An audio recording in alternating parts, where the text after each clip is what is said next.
All right, welcome back to the deep dive. Today we're diving into Surah Al An'aam, Which means, the cattle. It's the sixth chapter in the Quran. And it's, considered really significant. Tradition says it was revealed all at once with a whole bunch of angels present, like surrounding the Prophet Muhammad, peace be upon him. oh, Yeah. And this was during a time of, like, intense challenge for the early Muslims in Mecca. okay, so big moment. Yeah. Yeah. Huge. So we're going to try and pull out, the key life lessons and wisdom from this So surah. good. Yeah. So we'll be looking at its core teachings on faith, morality, and, how to actually live your life, like in accordance with, the guidance that's given. All right, cool. I'm excited. Yeah, me too. So, like, right off the bat, the surah establishes this idea of the absolute oneness of God, right? Like, Tawhid. And the very first verse, it praises Allah as the creator of literally everything. The heavens, the earth, the light, the darkness, everything. But then it, like, right away contrasts that with, with those who associate partners with him, like those who don't believe in Tawhid. Right. Like it's making that Yeah. distinction very clear. Yeah. And it's powerful because, even back then, even the, like, polytheistic Arabs, they still recognized Allah as, like, the ultimate creator, right? That's really interesting. Yeah.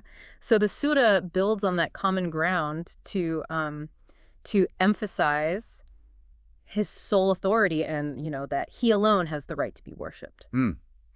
And it's interesting, right? Like how the surah uses darkness in plural and then light in singular. Oh, yeah. It's almost like it's saying there's many paths of, misguidance and confusion, but only one true path of, light and guidance. I never thought of it like that. That's a really good point. Yeah.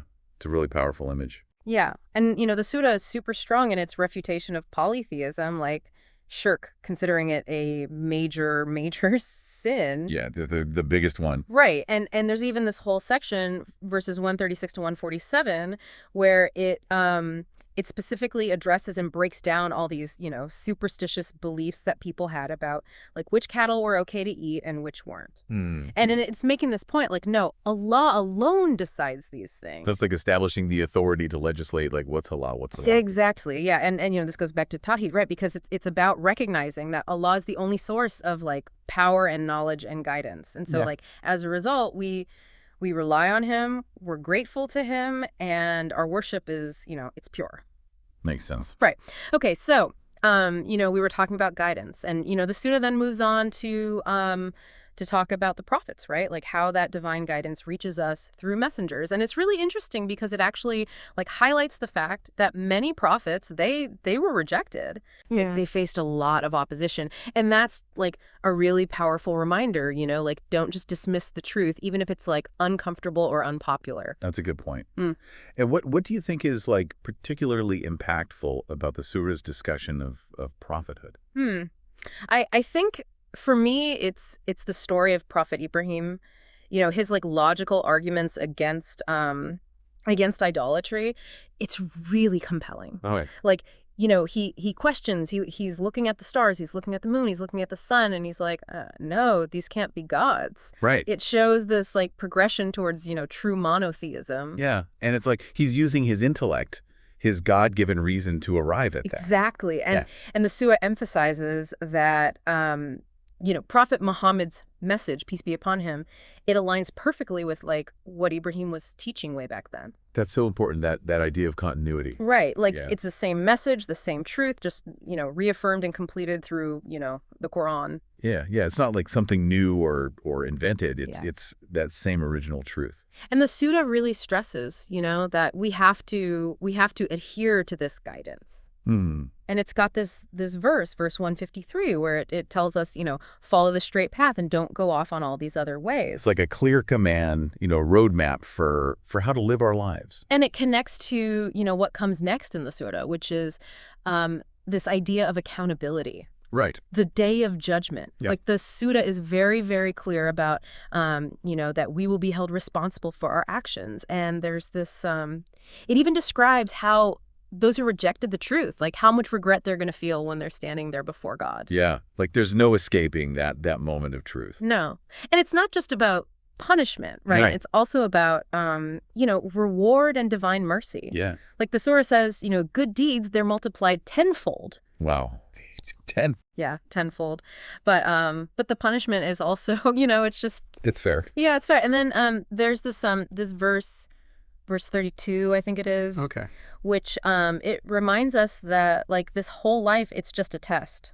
Mm-hmm. It's described as like play and amusement, compared to like the real deal, the hereafter, which is our eternal home. So it's like it's putting things in perspective, what really matters, what's truly important. Absolutely.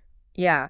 And then, we talked about faith, we talked about accountability, but there's also this huge emphasis on morality. Right, like ethics. Yeah, ethics. And the surah lays out this really, really strong moral compass, like, Mm-hmm. just have integrity, fulfill your promises. Yeah, yeah. And there's this verse 152, which it talks about full measure and just testimony. Like, be fair in your dealings. The honest. Be honest, exactly. And then there's this like really big emphasis on being good to your parents. Like that's super important. In fact, it's like the second most important thing after not associating partners with Allah.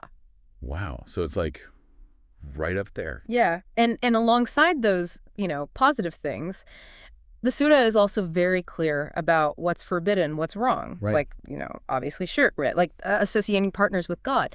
But then also like disrespecting your parents, killing your children because you're afraid of, not having enough money, shameful acts, whether they're, done openly or secretly, unlawful killing and taking advantage of orphans. Yeah, like exploiting their wealth. Yeah. So it's a really comprehensive ethical framework. It is. And it's interesting how, the Surah tackles